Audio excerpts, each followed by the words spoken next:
My name is Nick Benny. I'm a therapist here at the Andrew Center. What you're about to see is a part of a series of videos that I'm doing where I interview different staff here in order to learn and show what it is that we do at the Andrew Center. We have a lot of wonderful, dedicated people working here, and I'm excited for you to be introduced to some of them.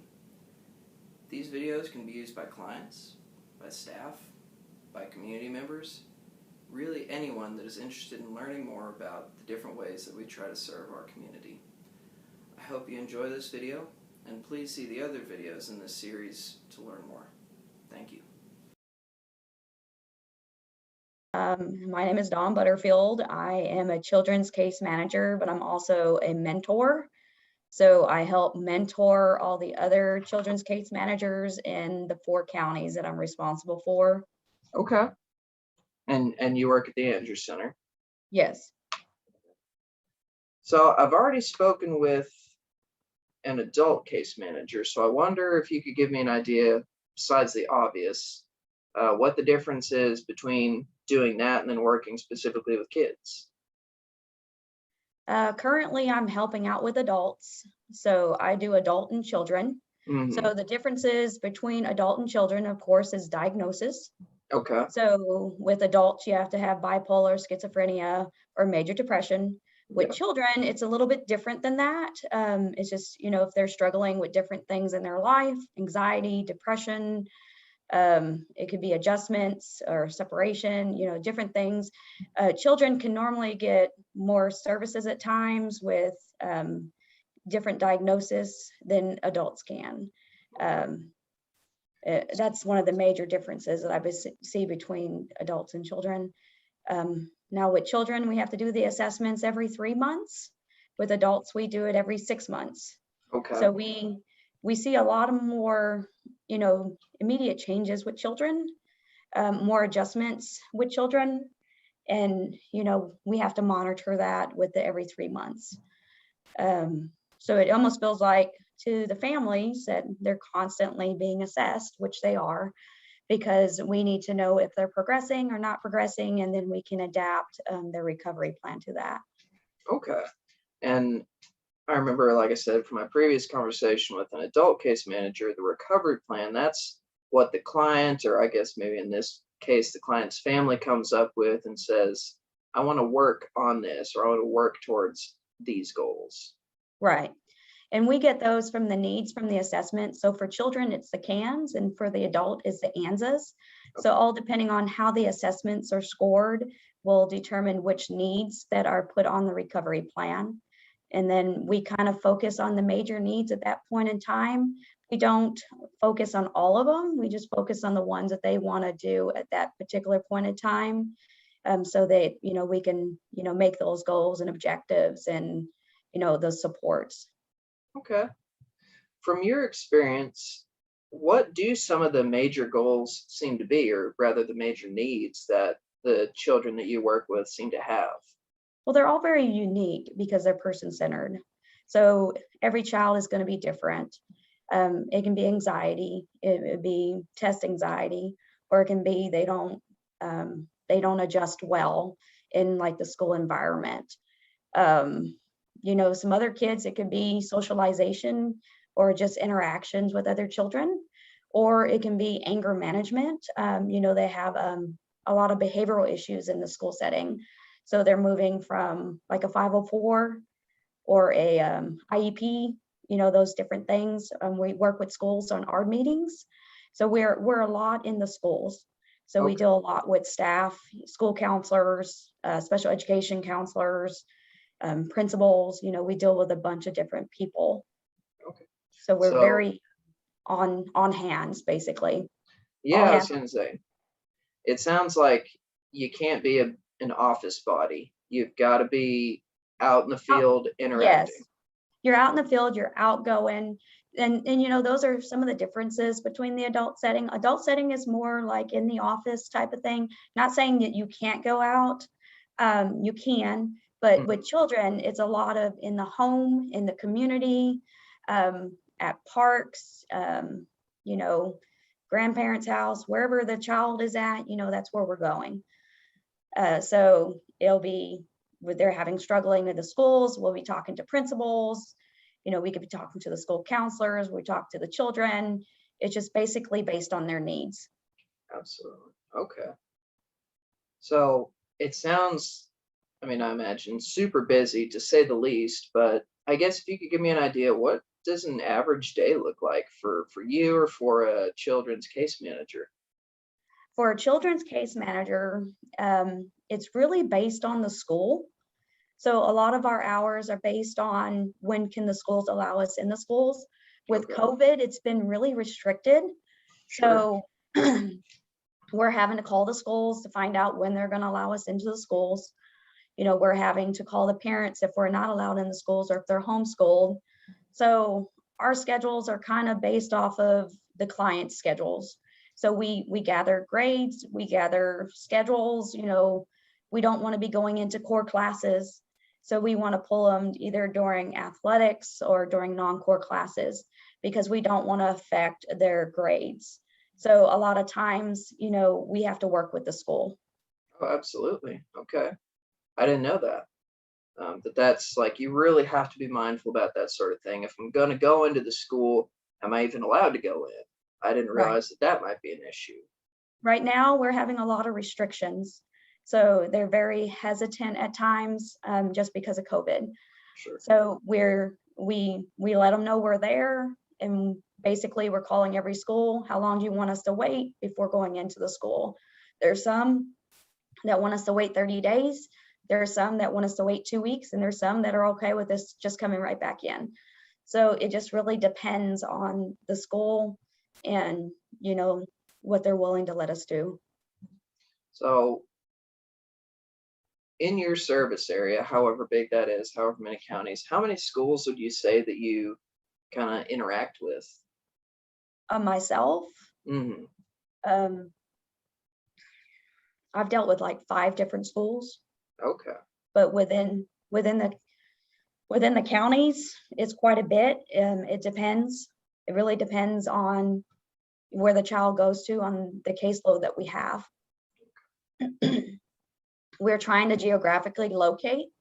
That way we don't have to drive because drive time is a big issue. Sure. So we're trying to reach as many children as we can.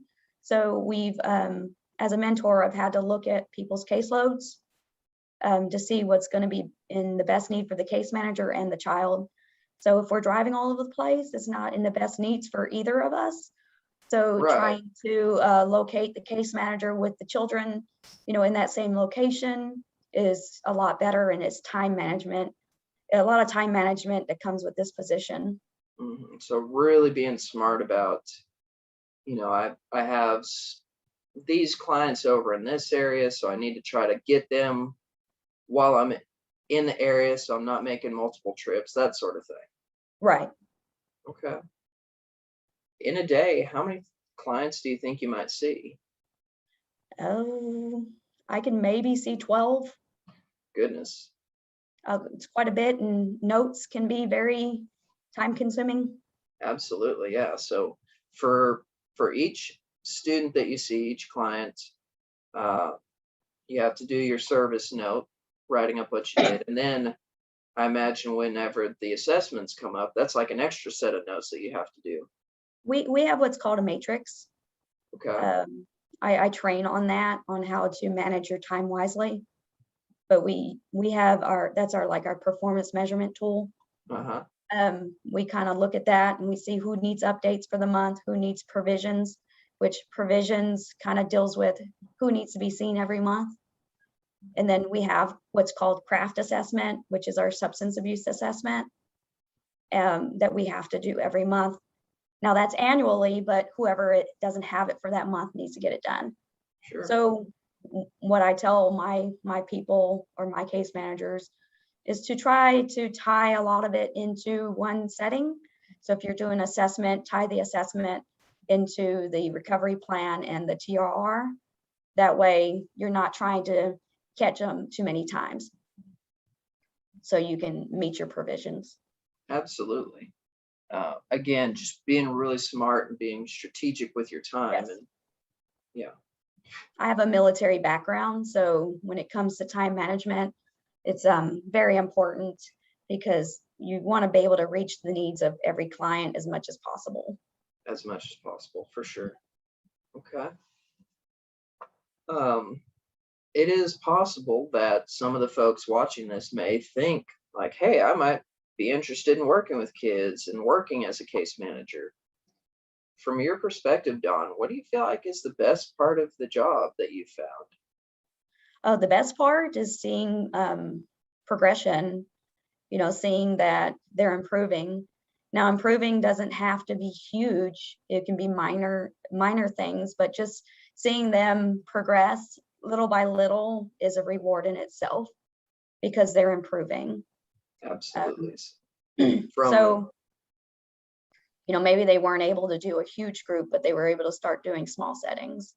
And then they're able to work themselves up to be able to, do something they haven't been able to do before. So it's just basically it's how does the child see, something getting better for them. If the child is able to acknowledge and recognize growth, and then you can as well. Right. Absolutely.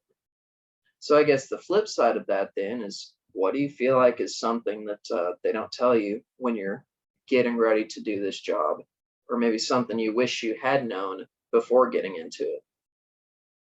I mean, that's really hard for me to say because I did probation juveniles prior to, so I kind of knew what I was getting into. Sure. But if you weren't aware of the challenges that comes with it, would be how to schedule is the biggest thing, and how to manage your time, plays a really huge factor in the position, and that you pretty much have to get up and get going. Just waiting on things, it doesn't usually get very far. So you got to be proactive. Absolutely. So if you're shy, that's something that you can work on. You learn not to be so shy because you got to get out and talk to people. Mm-hmm. That's something to be overcome. Yes, it's something you can work towards. And I guess maybe to spin the question a little bit, I don't know if the answer will change, but the folks that you've mentored, what would you say some of the biggest surprises have been for them, or the biggest things that they maybe struggled with in this position? Well, it varies. It can be working with parents. They like working with children, but it's a struggle to try to work with parents to I wouldn't say comply, but to see that, that they could work on some things as well. Some parents don't feel like they need to change, the child needs to change. Well, it's a family dynamic. And, Absolutely. for us to be able to improve, we all need to work together as a team. And sometimes you don't always get that. They just want us to fix the problem, and it's not about fixing the problem. It's about working towards a resolution. So we have a lot of conflict between parent and child or siblings. We have a big thing with siblings. Trying to get siblings to work with each other. Sure. Is a huge challenge, all depending on what they're going through. So those are usually the biggest ones. And, some case managers aren't used to probation or, dealing with children that have aggressive issues.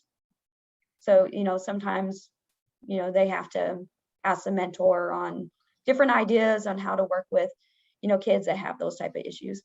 Yeah. So, I mean, it's not just like anxiety stuff or test anxiety. It might be things like aggressive acting out, or legal issues, or even substance use, it sounds like. Right. Mm-hmm.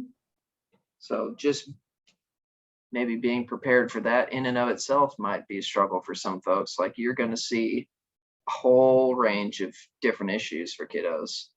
Yes, you're gonna get a variety pack. Absolutely.